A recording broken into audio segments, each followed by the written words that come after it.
Welcome to the थियो study hub. मेरा नाम है शिवानी अस्वाल। अब आज हम करने वाले हैं यूनिट 4 फिफ्थ सेमेस्टर वाले बच्चों का administration and public policy subject जो हम कर रहे हैं। यूनिट 1, 2 और 3 पूरी हो चुकी है। लिंक आपको डिस्क्रिप्शन में मिल जाएगा और सारे ही लिंक वहाँ पे आपको मिल जाएंगे फिफ्थ सेमेस्टर के आपके जो सब्जेक्ट्स हैं, योर लॉ योर राइट वाला और अंडरस्टैंडिंग गांधी वाला, वो सारे लिंक्स आपको मिल जाएंगे डिस्क्रिप्शन बॉक्स में पूरी की पूरी प्ले लिस्ट के। अब इसमें करने वाले यूनिट 4 में हम लोक नीति की समझ, लोक नीति को पूरा प्रॉपर पढ़ने वाले हैं। ये हमारी टेलीग्राम चैनल आईडी है, इसको ज़रूर ज्वाइन कर लीजिएगा क्योंकि सारे नोट्स, सारे क्वेश्चन आंसर्स, ठीक है, और मेरे खुद के हैंड रिटन नोट्स वगैरह भी मैं वहाँ भिजवाऊँगी सारे, आप वहाँ से देख लीजिएगा। और सारे जितनी भी वीडियोज़ हैं उनके लिंक भी वहीं में मिल जाएंगे आपको और डिस्क्रिप्शन बॉक्स में मिल जाएंगे। ये इंस्टा आईडी है। पढ़ने के बाद, वीडियो देखने के बाद, नोट्स वगैरह पढ़ने के बाद भी अगर कुछ ना समझ आए, कोई चीज़ रह जाए, तो आप मुझसे यहाँ पे पूछ सकते हो। कोई भी डाउट हो, क्वेरी हो, मुझसे पूछ सकते हो आप यहाँ पे। स्टार्ट करेंगे लोक नीति, जो लोगों के लिए होती है। लोग का मतलब लोग हैं यहाँ पे, ठीक है। लोक नीति ये देख लीजिए, ये सारे चीज़ें हो चुकी है 1, 2, 3। अब इस पे हम यूनिट 4 पे ये वाला करेंगे। एक बार सिलेबस देख लो। लोक नीति के समाज, लक्षण, प्रकार, महत्व, स्तर, मॉडल, प्रासंगिकता, सारी चीज़ें आ जाएंगी इसमें, ठीक है। क्वेश्चन भी आपको इस तरीके से लिखना है। मान लो आपका क्वेश्चन 15 मार्क्स का, 18 मार्क्स का है, तो ये सारी चीज़ें उसमें लिखनी है कि पहले लक्षण बता दो, प्रकार बता दो, चरण बता दो, चक्र बता दो, सब कुछ। ये सारे पॉइंट हम पढ़ते हुए चलेंगे, ठीक है। क्वेश्चन देख लो एक बार, पढ़ने से पहले एक बार क्वेश्चन देख लो कि क्वेश्चन किस प्रकार पूछा जाता है पेपर के अंदर, ठीक है। उसके बाद हम इसको करते हैं डीप में। नीति के अर्थ की विशेषणा कीजिएगा। मतलब नीति का अर्थ क्या है, नीति है क्या, जो पॉलिसी हम पढ़ने वाले हैं वो है क्या। नीति निर्धारण के प्रशासन की भूमिका। अब ये पूछ रहे हैं कि जो नीति निर्धारण है, जो पॉलिसी मेकिंग की प्रोसेस है, उसमें प्रशासन की क्या भूमिका है। इन्होंने ये क्वेश्चन पूछ लिया। अगला क्वेश्चन देख लो, अथवा या फिर यही क्वेश्चन दूसरे तरीके से पूछा जा सकता है। सार्वजनिक नीति से क्या अभिप्राय है, कि लोक नीति जो है, सार्वजनिक नीति, उसका क्या मतलब है। नीति निर्माण में विभिन्न कारकों की विवेचना कीजिए। अब ये बोल रहा है दूसरी तरीके से, इसी क्वेश्चन को दूसरी तरह से पूछ लिया इन्होंने कि नीति निर्धारण, पॉलिसी मेकिंग का जो प्रोसेस है, उसमें विभिन्न कारकों की वो कीजिए कि कौन कौन से कारक है और कैसे हैं। क्वेश्चन देखो नेक्स्ट इस तरीके से, लोक प्रशासन में अब सार्वजनिक नीति पर बल क्यों नहीं दिया जाता। आधुनिक राज्य में सार्वजनिक नीति की विधियों के परीक्षण कीजिए। क्या बोल रहा है ये, लोक प्रशासन में जो हमारा प्रशासन है उसमें ज़्यादा अधिक बल क्यों नहीं दिया जा रहा सार्वजनिक नीतियों पे, क्यों उसमें आधुनिक राज्य में सार्वजनिक नीति की विधियों पर परीक्षण कीजिए। कि मतलब इन्होंने लोक नीति के बारे में क्या रीज़न है कि वो कम बल दिया जा रहा है, इसके बारे में क्वेश्चन पूछ लिया। सार्वजनिक नीति की परिभाषा दीजिए, ठीक है। अर्थ पूछ रहे हैं, परिभाषाएं पूछ रहे हैं। 3-4 परिभाषा तो आपको लिखनी पड़ेगी आपको पेपर के अंदर, ठीक है। वो अभी मैं दिखाती हूँ आपको। नीति निर्धारण में कौन से कारक सम्मिलित है, कि कैसे बनती है। पॉलिसी मेकिंग पूछ लिया उन्होंने और अर्थ पूछ लिया। सार्वजनिक नीति से क्या अभिप्राय है, सार्वजनिक नीति का निर्धारण की विधियां बताइए। वही बात है, पॉलिसी मेकिंग पूछ लिया। इससे ज़्यादा कुछ बाहर नहीं आएगा, जो पेपर में आएगा यही आएगा। इसी तरीके से क्वेश्चन घुमा फिरा के कि या तो पॉलिसी मेकिंग पूछ लिया, या उसके अर्थ पूछ लिया, या फिर उसकी प्रासंगिकता पूछ ली कि क्यों जरूरी है और कौन इसको बनाने में सबसे ज़्यादा, इसमें किसका रोल है, यही सब आएगा, ठीक है। क्वेश्चंस आपने देख लिया, अब स्टार्ट कर रहे हैं। एक बार सबसे पहले कर लेते हैं सार्वजनिक नीति से क्या अभिप्राय है, लोक नीति। लोक नीति का मीनिंग क्या है, क्या उसकी एक परिभाषा पढ़ लेते हैं। लोक नीति अथवा सार्वजनिक नीति, ठीक है, वही मतलब है। पॉलिसी मेकिंग वह नीति है जिसके अनुसार राज्य का मतलब बेटा स्टेट नहीं है, ठीक है। पॉलिटिकल साइंस में कभी भी राज्य लिखा है तो उसका मतलब देख लो सेंटेंस के हिसाब से, स्टेट नहीं होगा, उसका मीनिंग जो है सरकार से होगा, ठीक है। अनुसार सरकार के प्रशासनिक कार्यपालिका अपना कार्य करती है, ठीक है। जो काम करने वाले इसके आधार पर अपना काम करते हैं, क्योंकि वो बिना अपनी मर्जी से कुछ नहीं कर सकते। जो रूल्स बने हुए हैं उसके आधार पे वो काम करते हैं, अपनी मर्जी से कुछ नहीं करेंगे। जो पॉलिसीज बनी हुई है ना, जो इन पॉलिसीज में लिखा हुआ है, इसके आधार पे काम करते हैं, ठीक है। बहुत से विचारकों का मत है कि लोक प्रशासन लोक नीति को लागू करने की उसकी पूर्ति के लिए लागू की गई गतिविधियों का योग है। अभी ये बोल रहा है कि बहुत सारे लोगों का मत है कि लोक प्रशासन की जो लोक नीतियों को लागू करने की, उसकी पूर्ति करने में की गई गतिविधियां, कि इसको बनाने में जो गतिविधियां वगैरह उसको लोक नीति कह रहे हैं। ये हो गई बुक की लैंग्वेज, तो थोड़ी डिफिकल्ट है, आगे हम आसान भाषा में करेंगे। सार्वजनिक नीति में आमतौर पर सरकार द्वारा अपनाई गई कार्यवाही, योजनाएं, प्लानिंग, कार्रवाई, उनका वर्क, कानूनों और व्यवहारों का समूह होता है। कानून और व्यवहार जो उनका बिहेवियर है उसका, सार्वजनिक नीति में सब कुछ आता है इसमें। नए शासन के साथ चिंता इस बात की ओर ध्यान आकर्षित करती है कि कार्य अब सीधे राज्य के बजाय राज्य के एजेंटों द्वारा किया जाएगा। अब ये क्या बोल रहा है कि सरकार कार्य थोड़ी ना करेगी, कार्य तो उस नीति को बनाने वाले जो लोग हैं उनकी मेन मुख्य भूमिका होगी। अब ये लोग कौन है, प्रशासन में जो बैठे अधिकारी, उनके बारे में हम आगे पढ़ेंगे बेटा, ठीक है। सार्वजनिक नीति देश में कई मुद्दों से संबंधित संबंधों में विभिन्न सरकारी निकायों द्वारा की गई कार्रवाई का मौलिक मार्गदर्शन है। सार्वजनिक नीति क्या है, लोक नीति क्या है बेटा, कोई भी मुद्दा है, कोई भी प्रॉब्लम है, पानी की प्रॉब्लम है, बिजली की प्रॉब्लम है, सड़कों की प्रॉब्लम है, या कोई भी प्रॉब्लम ले लो XYZ, उससे संबंधित सरकार के निकायों के द्वारा की गई कार्रवाई जो भी वो करेंगे ना, उसका मौलिक मार्गदर्शन है कि तुम्हें क्या करना है। वो अपनी मर्जी से कुछ भी नहीं कर सकते कि तुम्हारे मन में जो आ रहा है तुम कर दो, कि सरकार में जो बंदे बैठे हैं वो अपनी मर्जी से कुछ कर रहे हैं। पावर्स है उनके पास, लेकिन ये कानून से बाहर नहीं है, कानून के दायरे में। जो कानून की किताबों में लिखा है ना कि तुम इस सिचुएशन में ये करोगे, इतना तुम्हारा अधिकार है, इतना वो है, ये सब लिखित है विधियों के अंदर। जितने भी पॉलिसी, जितने भी कानून है उसमें लिखा हुआ है। बिना इनको फॉलो करे अपनी मर्जी से नहीं कर सकते। मार्गदर्शन क्या होता है बेटा, एक रास्ता दिखाना कि इस सिचुएशन में अब तुम्हें ये करना है, पहले से फिक्स्ड है, रूल है। नेक्स्ट क्या है, परिभाषाएं। ये देखो बेटा, परिभाषा आपको पेपर में लिखनी होंगी। अगर वो परिभाषाएं पूछता तो आपको 4 से 5 तो लिखनी पड़ जाएंगी। और ये कि इनको एज इट इज लिखना होता है, आप चेंज नहीं कर सकते कि खुद बना के लिख दो। तो इनको लिख लो, 1-2 बार लिखोगे याद हो जाएंगी। और इनके नाम अच्छे से लिखना। बच्चा क्या करता है, यहाँ का तो सही लिख दिया पोर्शन, नाम गलत कर दिया, तो नाम पे अच्छे से ध्यान दो एक बार। फिर उसके बाद अर्थ को एक बार फिर से डिफाइन कर दूंगी आप लोगों के लिए। थॉमस आर डाई, इनका नाम क्या है, थॉमस आर डाई ने कहा कि लोक नीति वह है जो कुछ ही भी सरकार करे या ना करे के चुनती है, करने या ना करने के लिए चुनती है, कि हमें सरकार क्या करेगी और क्या नहीं करेगी उसके लिए जो ऑप्शन चूज करेगी वही लोक नीति है। लोक नीति का आधार पे वो चूज करते हैं कि हम क्या करें सिचुएशन में, क्या ना करें। डेविड ईस्टन ने लोक नीति को पूरे समाज के लिए मूल आधारित आवंटन के रूप में परिभाषित किया। मूल क्या होता है बेटा, वैल्यूज। पूरे समाज के लिए वैल्यूज आधारित आवंटन के रूप में इन्होंने परिभाषित किया। विलियम जेम्स किन्स, इन्होंने क्या कहा है, लोक नीति एक राजनीतिक अभिनेता या अभिनेताओं के समूह द्वारा लक्ष्य के चयन और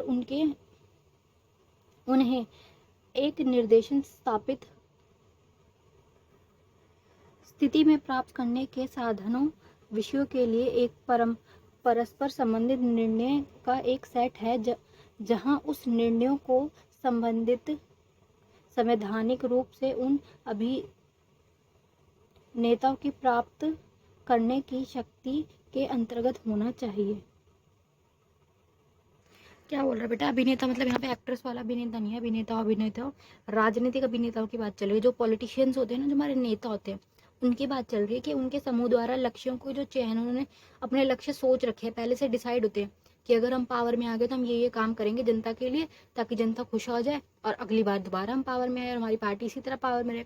तो उन्होंने जो निर्णय ले रखे हैं उनको संवैधानिकता के, वो जो भी करेंगे संविधान के अंदर आना चाहिए, संविधान से बाहर वो कुछ कार्य ना कर दे। उन सबको लेके रूल जो डिसाइड करती है वो है लोक नीति, ठीक है। यही बोल रहे हैं। डिफिकल्ट है इनकी थोड़ी सी लैंग्वेज, बट आप इसको 1 से 2 बार लिखे, आपको याद हो जाएगा। हेरोल्ड लस्पेन और अब्राहम कापलान ने लोक नीति के लक्ष्यों, मूल्यों और प्रथाओं के एक अनुमति कार्यक्रम के रूप में परिभाषित किया। इन्होंने अब क्या बोल दिया कि लोक नीति जो है ना, लक्ष्य जो तुम्हारा गोल है, मूल्य जो तुम्हारी वैल्यूज है, प्रथाओं जो पुराने समय से चलता आ रहा है उसको भी अनुमानित कार्यक्रम के रूप में बताया कि इन सब का जो एक ग्रुप बना हुआ ना, इस कार्यक्रम को लोक नीति इन्होंने कहा है कि तुम कुछ करना चाह रहे हो, तुम उसमें वैल्यूज देखो, फैक्ट्स देखो, पुरानी चीजों में जो हुआ है प्रथाओं को देखो, उसके बाद अनुमोदित कार्यक्रम जो तुम आगे करने वाले हो उन सबको क्या कहा जा रहा है, लोक नीति, ठीक है। कोचरन एल 8L के अनुसार, बेटर के नाम ध्यान से रखना, ठीक है, काफी अजीब और गरीब होते हैं, हमारे यहाँ तो ऐसे नाम है नहीं, अंग्रेजों के नाम है, इसलिए दिक्कत आ जाती है। उनको लिख लेना एक बार। कोचरन एल के अनुसार सरकार के कार्य और इरादे जो उन कार्यों को निर्धारित करते हैं, इन्होंने बिल्कुल आसान बोला, एक लाइन का, इसका जरूर लिख देना पेपर में, ठीक है। नाम अच्छा नहीं है इनका, लेकिन बात इन्होंने काफ़ी सीधी और सरल बोली है कि सरकार के कार्य, जो सरकार काम करेगी, उनके इरादे, जो उन पर कार्यों का निर्धारण करती है, क्या करना है, सब कुछ उनका जो निर्धारित होता है ना उनका कार्य, वो लोक नीति के आधार पे होता है। लोक नीति में जो जो चीज़ें लिखी हुई हैं उसके आधार पे होगा, उससे बाहर नहीं होगा। नई नीतियाँ ये बनाएंगे, लेकिन क्या, जनता के हित में बनाएंगे। सरकार का सबसे मुख्य कार्य अगर कुछ देखा जाए कि जो सरकार है, जो हमारा देश के लिए इतनी बड़ी जो सरकार बनी है, उसका मुख्य काम ही यही है कि जनता के लिए, जनता के हित में, जनता के जीवन को एक अच्छे स्तर पे ले जाने के लिए, सुधार के लिए उनके जीवन में अच्छी लोक नीतियाँ बनाई जाए, ठीक है। नेक्स्ट एक बार पढ़ लेते हैं। इनमें किसी समस्याओं का समाधान करने के लिए नीतिगत विकल्पों और सार्वजनिक नीति उपकरणों का एक सेट की पहचान करना शामिल है, जिसके परिणामस्वरूप साधारण एक तैयार सेट अंतिम समाधान के लिए किया जाता है।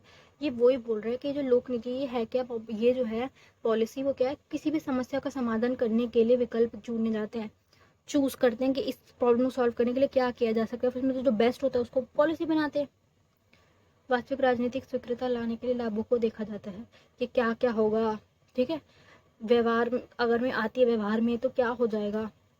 उसके बाद लाभों को देखा जाएगा कि क्या किस इस चीज़ के कोई नेगेटिव इफेक्ट तो नहीं पड़ जाएंगे, कितने माइनस पॉइंट पड़ेंगे, कितने प्लस में इफेक्ट पड़ेंगे, वो सब देखते हैं ये, ठीक है। और ये जो साइकिल है, प्रोसेस जो है, ये अभी आगे कराती हूँ कि कैसे कैसे जाते हैं, इनके कितने 7 स्टेप जाएंगे टोटल, वो भी आगे करेंगे हम। अभी सिर्फ ये परिभाषा चल रही है कि लोक नीति है क्या। आसान भाषा में एक बार और आपको समझा देती हूँ। देखो बेटा, चरण समझाने से पहले ये समझा देती हूँ कि लोग क्या का मतलब क्या है, लोग, और नीति मतलब पॉलिसी, कानून, पॉलिसी। सरकार का मुख्य काम क्या है, ये बनाना। प्रशासन का मेन काम ही इसको माना जाएगा जनता के लिए, क्योंकि सबसे इंपॉर्टेंट है। मान लो कोई समस्या है, उसके लिए उसको देखो पहले, सबसे पहले एनालाइज करो उसको कि है क्या, इस आधार पे कि सबसे पहले उसको इस आधार पे देखो, ठीक है बेटा। पहला क्या है, यहाँ पे देखो, मुद्दे की पहचान करो, जो भी तुम्हारा मुद्दा, जो भी परेशानी, समस्या, उसको देखो, उसकी परिभाषा करो, ठीक है।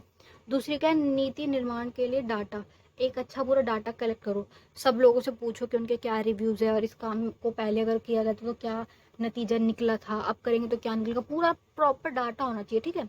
अनुसंधान और विश्लेषण, विश्लेषण उस पूरे डाटा की जांच करो ढंग से कि कुछ इसमें गलती तो नहीं, कोई त्रुटि तो नहीं है, कोई थोड़ा सा भी अगर एरर है तो उसको ध्यान से देखो। फिर थर्ड में क्या है, नीति निर्माण, फिर तुम बना दो पॉलिसी। नीति निर्माण इस पॉलिसी कि अब बनाओ पॉलिसी फॉर्मेशन। परामर्श करो, परामर्श क्या होता है बेटा, वाद विवाद करना, बात करना, उस नीति के ऊपर बात करना कि क्या दिक्कत है, इसमें कुछ परेशानी तो नहीं है, ऐसे पूरा उस पर चर्चा करना, ताकि अगर कोई कमी है तो बाहर आ जाए। नीति को अपनाना, अब उसको अपना लो कि हाँ ये ठीक है, सब कुछ हो गया, निर्माण हो गया, उस पर बात कर लिया, अपना लो, उसको लागू करवा दो। फिर उसके बाद क्या, क्रियान्वयन। लागू के बाद अगला स्टेप आता है क्रियान्वयन, के नीति पास हो गई, बन चुकी, अब इस नीति को लोग माने। जैसे मान लो एक एग्जांपल ले लो, रोड का ले लो एग्जांपल, के रोडों पे बहुत ज़्यादा एक्सीडेंट हो रहे हैं, लोगों का समस्या समझ आ गई कि भाई बहुत एक्सीडेंट हो रहे हैं। फिर उन्होंने डाटा कलेक्ट करा, सेकंड स्टेप पे आए, मुद्दे की पहचान हो गई कि बहुत एक्सीडेंट हो रहे हैं। सेकंड स्टेप पे आए, डाटा कलेक्ट करा कि कितने एक्सीडेंट हुए, किन गाड़ियों से, उनका गाड़ियों का नंबर, उनको सबको देखा उन्होंने। फिर उनका टोटल निकल के एंड में कंक्लूजन क्या निकल के आया, पूरा डाटा के बाद निष्कर्ष, अनुसंधान का विश्लेषण कर लिया उन्होंने पूरा। फिर क्या निकल के आया कि भाई एक्सीडेंट होने का सबसे बड़ा कारण ये है कि हेलमेट ना पहनना, और गाड़ियों की जो हाई स्पीड कर रखी है ना उन्होंने, कि हद से ज़्यादा हाई स्पीड वाली गाड़ियाँ, उसके कारण हुआ है। ये दो चीज़ें बाहर निकल के आ गई कि एक तो उन्होंने हेलमेट नहीं पहन रखे, दूसरा जो हाई स्पीड वाली गाड़ी है इनके ज़्यादा हुए हैं, जो नॉर्मल गाड़ी है उनके कम है। ऐसे इन्होंने पूरा डाटा निकाल लिया। फिर आ गया नीति निर्माण, इन्होंने एक नीति बनाई कि ये जितनी भी सुपर बाइक्स वगैरह हैं, अच्छी एक नीति बनाई कि इनमें इससे ज़्यादा स्पीड नहीं होगी, कि इतनी जो 200 तक की स्पीड ले जाते हैं ना, उड़ाते हुए गाड़ी ले जाते हैं, ये ना हो। कैमरेस लगे होंगे, जिसने अगर ऐसे गाड़ी चलाई तो उसको फोटो आ जाएगी, कैप्चर हो जाएगी, चालान तुम्हें भरना पड़ेगा, तुम्हारी गाड़ी भी जब्त। इसलिए ऐसे इन्होंने पूरा अच्छे से एक रूल बना दी, जिससे क्या होगा, एक्सीडेंट कम हो जाएंगे। उसके बाद परामर्श करो, परामर्श वाद विवाद, बातचीत करी तुमने उस टॉपिक पे कि हमने ये नीति कर दी, अब ये लागू हो रही है कि नहीं हो रही, अपना ली तुमने उस नीति को, बन गई नीति, परामर्श बात भी करनी, अपना ली, लागू हो गई, उसमें किसी को कोई दिक्कत नहीं है। फर्स्ट चरण हुआ उसका रीडिंग का, पहले लोकसभा में गई, फिर राज्यसभा में गई, फिर राष्ट्रपति के पास गई, तीनों चरण में पास हो गई। और ये सारे चरण अभी मैं आगे बताऊंगी, आगे की स्लाइड में। नीति हो गई पास। अब क्या है, नीति को क्रियान्वय, क्रियान्वय मीन्स कि भाई जो तुमने नीति बनाई है उसे जनता मान भी रही है कि नहीं मान रही। अब ये जनता से मनवाना, क्योंकि जनता को ये बात समझ नहीं आती कि ये हमारे लिए अच्छे के लिए की गई है। अगर हम इतनी तेज गाड़ी चलाएंगे तो नुकसान किसका हो रहा है बताओ? गाड़ी का नुकसान हो रहा है, देश का नुकसान हो रहा है, सड़क का हो रहा है, या उन लोगों को हो रहा है जो टैक्स मांग रहे हैं? नुकसान सिर्फ और सिर्फ अगर हो रहा है तो उस इंसान को हो रहा है जो गाड़ी चला रहा है। फुल पे जो उड़ाते हुए गाड़ी ले जाते हैं ना, वो बिगड़ रुके हवा की तरह जो जाते हैं, उनका नुकसान है। लोगों को नहीं आती बात समझ। अब ये कि क्रियान्वयन कैसे कराया जाए, तो ये ट्रैफिक पुलिस वाले खड़े होंगे जो अपनी आंखों से देख ले और वहीं पकड़ लेके आओ। दूसरा ये किया जा सकता है कि अच्छे कैमरे लगाओ जिसमें दिख जाए, हाई स्पीड जो भी गाड़ी आएगी उसकी फोटो कैप्चर हो जाए। पूरा उनको पूरा रूल बनाने पड़ेंगे कि अब इसको लागू कैसे करवाएं। पूरे वॉलंटियर्स वगैरह खड़े करने पड़ेंगे, सख्त कार्रवाई करनी पड़ेगी ताकि लोग डरे कि भाई इतना बड़ा चालान कट रहा है, 10,000 का चालान कट रहा है। सब रुक जाएंगे फिर, क्योंकि देखो ऐसे प्यार से तो मानेंगे नहीं। तुम कितना ही समझा लो कि तुम्हारे भले के लिए है, ऐसे ऐसे कोई फर्क नहीं पड़ता लोगों को। तुम डराओगे ना जब उन्हें कि 10,000 का चालान है, कोई नहीं चलाएगा तेज गाड़ी, रुक जाएगी तुम्हारी अगली समस्या। सब मानेंगे इस कानून को आपके। फिर क्या, नीति की निगरानी, जो नीति तुमने बनाई उसकी निगरानी करो।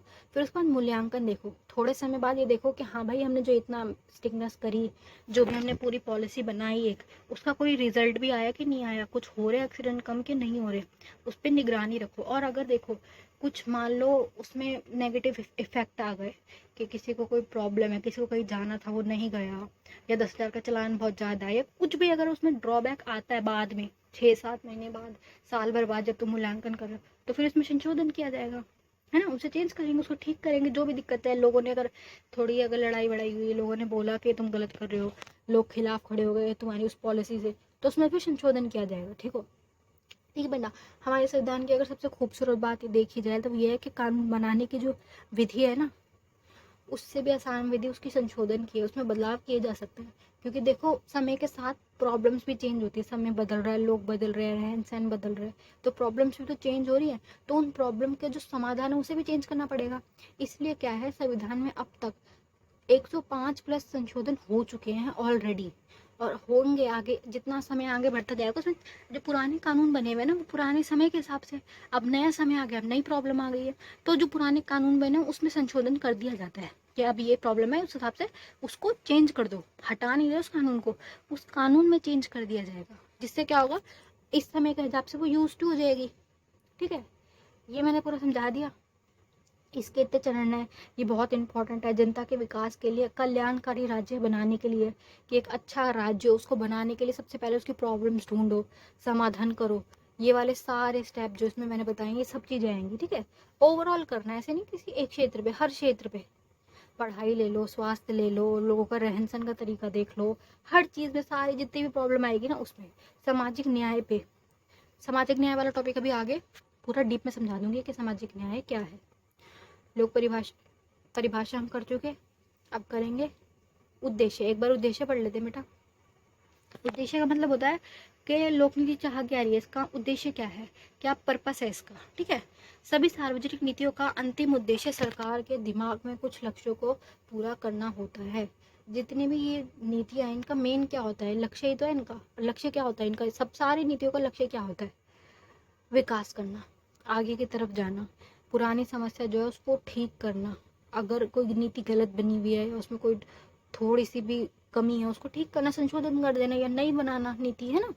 जैसे अभी रिसेंट अभी जो हमारी वो चेंजेस हुए हैं आईपीसी की धारा वगैरह में, स्टिक कर दिए गए हैं पहले से रूल। पहले जो रेप का कानून था उसमें ये था कि अगर लड़का पकड़ा गया पॉक्सो एक्ट में तो उसकी सज़ा होगी, बहुत लंबी सज़ा जाएगी। लेकिन अब क्या कानून बना दिया कि 18 साल से छोटी अगर लड़की का किसी का पता चल गया पॉक्सो एक्ट में, तो फिर सीधा वो है फांसी की सज़ा।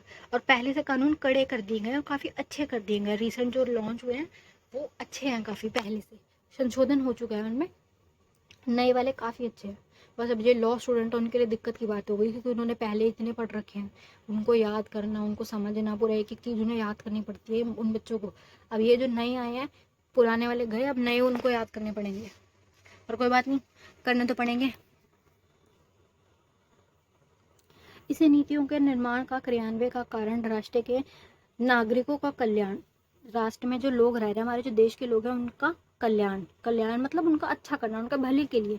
इसलिए सरकार अपने लक्ष्यों को प्राप्त करने के लिए सरकारी कार्यक्रमों को लागू करने में सार्वजनिक नीतियों का उपयोग करती है। सरकार क्या करती है, सार्वजनिक नीतियां लागू करती है। ठीक है, जिससे क्या होगा, लोगों का फायदा, जनता के हित में होगा। ये जनता की कोई भी समस्या है उसे देखा जाएगा, उसे पूरा एनालाइज किया जाएगा, उसके बाद नीति बनाई जाएगी। यदि कोई कमी रहेगी तो उसे चेंज कर देंगे।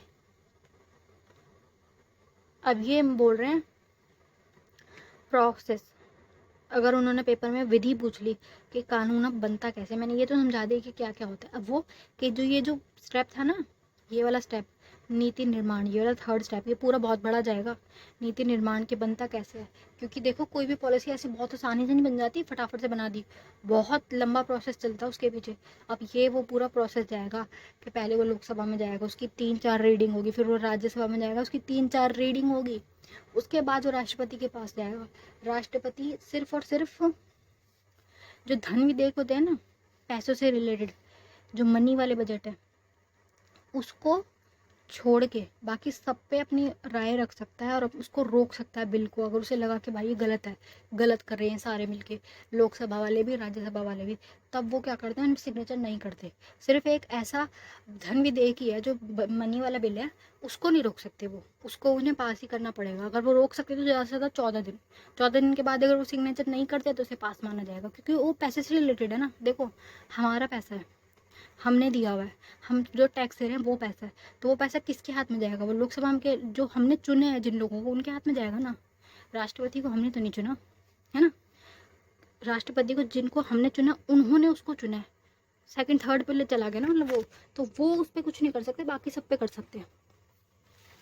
एक बार देख लेते हैं इसका क्या होता है। पहले इंट्रोडक्शन टू बिल के तुम्हें बताया गया कि बिल है क्या, पहले उसकी पूरी सुनाया जाएगा कि बिल है क्या, पूरी उसकी विधि के बारे में बताया जाएगा कि है क्या।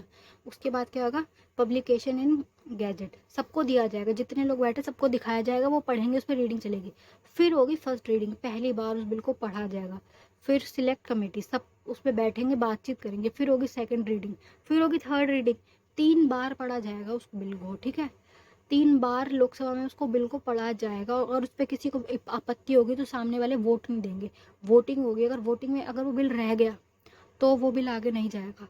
विपक्ष वाले जो है वो उस बिल में जो भी कमी होती है ना वो निकाल के दे देते हैं। उनको तो विपक्ष का काम ही क्या है, एक तरफ बैठी हुई बीजेपी, दूसरी तरफ बैठी हुई कांग्रेस। कांग्रेस वाले क्या करेंगे, वो भाई उस बिल को 3 बार नहीं 300 बार पढ़ लेंगे उस बिल को, क्योंकि उन्हें एक कमी ढूंढनी होती है कि बस एक कमी मिल जाए, और वो उस पर वो आपत्ति उठाएंगे।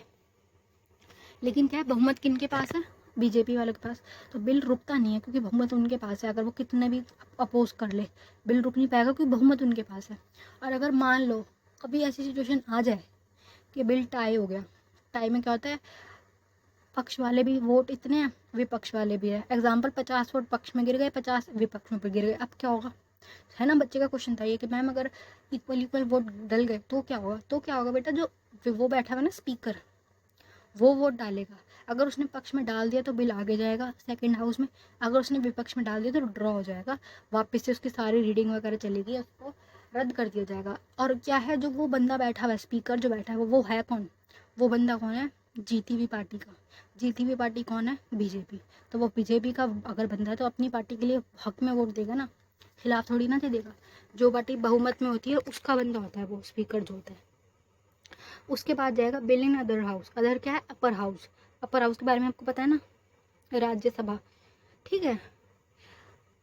राज्यसभा में सेम प्रोसेस चलेगा, ये पूरी रीडिंग वगैरह होगी, बिल को इंट्रोड्यूस करवाया जाएगा, बताया जाएगा। उसके बाद जाएगा प्रेसिडेंट के पास, प्रेसिडेंट भी देखेगा अगर इसमें कोई कमी तो नहीं है, पूरा उसको ध्यान से पढ़ेंगे वो। अगर उन्हें कमी लगती है तो सिग्नेचर नहीं कर देंगे, वापस भेज देंगे, दोबारा पढ़ो इसे, विचार विमर्श करो, बात करो इस पर, वापस भेज देंगे। अगर ठीक होगा तो सिग्नेचर कर देंगे, और उसके बाद क्या बन जाएगा, वो लॉ, लास्ट में बनेगा वो लॉ, ठीक है। एक बार इसको पढ़ लेते हैं, जो मैंने आपको बात बताई है वही मुश्किल भाषा में यहाँ लिखी है, जो आपको एग्जाम में लिखनी है ना। पेपर में तो आपको बेटा ये वाली लैंग्वेज लिखनी है ना, तो उस हिसाब से एक बार पढ़ लेते हैं। ये संसद का प्रमुख कार्य है, संसद का प्रमुख कार्य क्या है, विधि बनाना, कानून बनाना।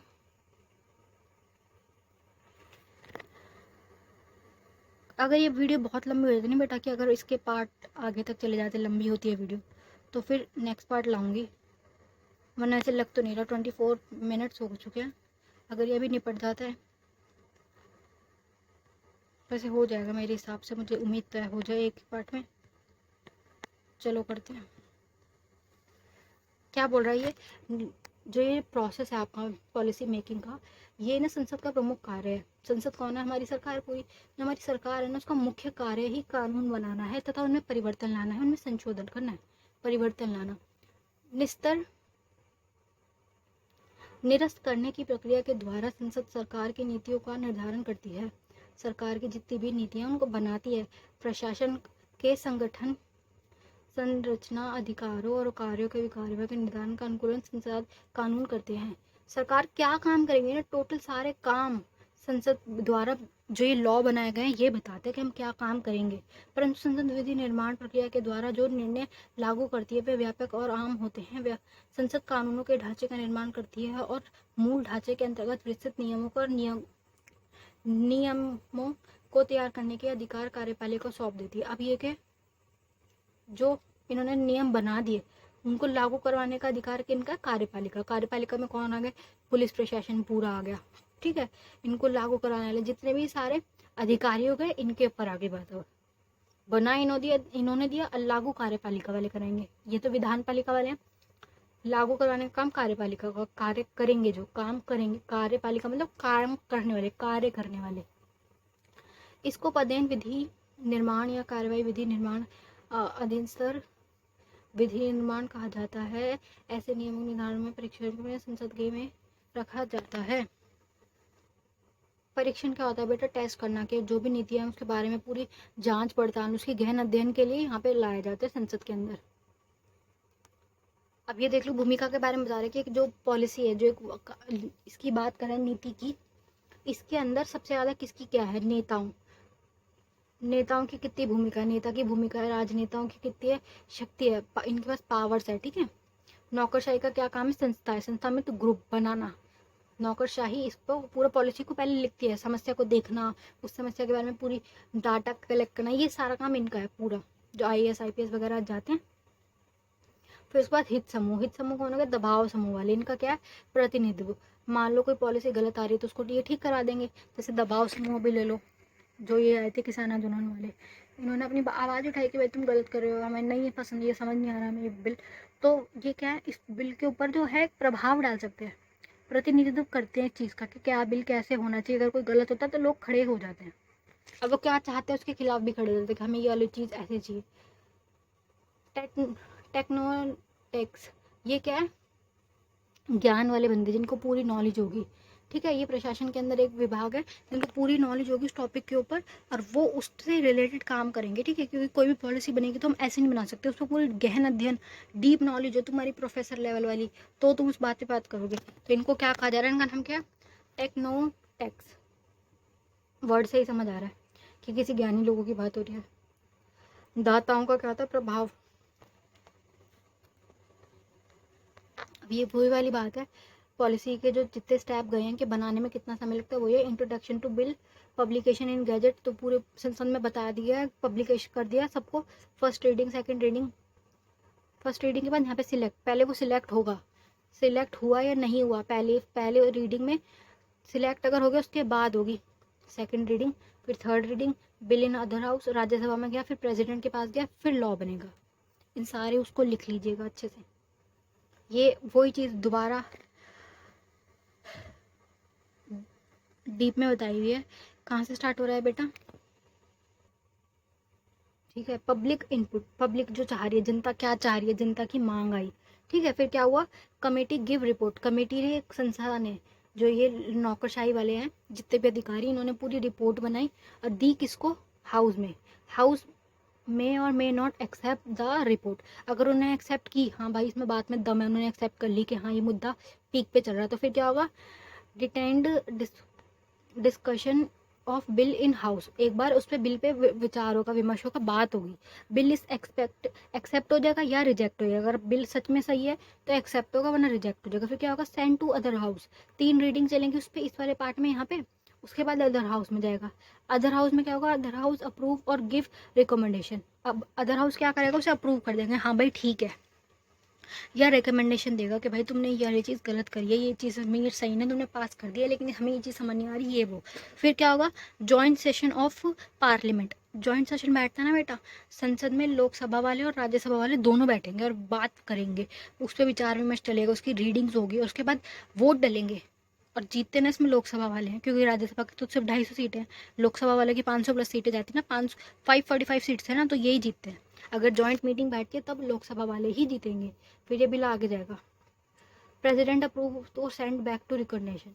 प्रेसिडेंट या तो अप्रूव कर देगा या करेगा वापस भेज देगा, कि रिकमेंडेशन के लिए भेज देगा वो, कि भाई इसमें ये दिक्कत है, इसे ठीक करके दो, वरना दोबारा पूरा शुरू से सारी प्रक्रिया करो और इसे ठीक करो। अगर नहीं उसमें कोई दिक्कत होगी तो अप्रूव कर देगा। अप्रूव के बाद क्या होगा, बिल बिकम लॉ। जो वो बिल चल रहा था, बिल बिल बोल रहे हैं ना हम इसमें बार बार, वो बन जाएगा लॉ। इंट्रोडक्शन इन इधर हाउस और केस नॉन मैनी।